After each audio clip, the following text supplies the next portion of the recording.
এই ওয়াকিয়া হলো আমাদের নবীজির জন্মের সময়।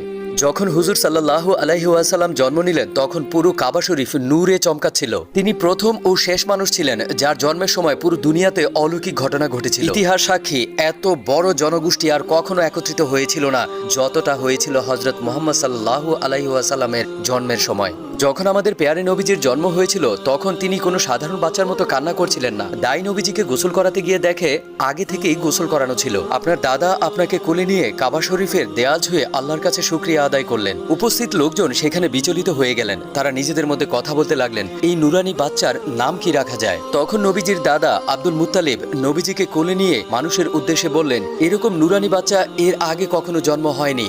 এর নূরে পুরা দুনিয়া আলোকিত হয়ে আছে, তাই এর নাম হবে মোহাম্মদ। হ্যাঁ, মোহাম্মদ। পুরো উপস্থিত জনগোষ্ঠীর মধ্যে ইয়া মোহাম্মদ নামে স্লোগানে পুরা মক্কা নগরী ভরে গিয়েছিল। আল্লাহু আকবার।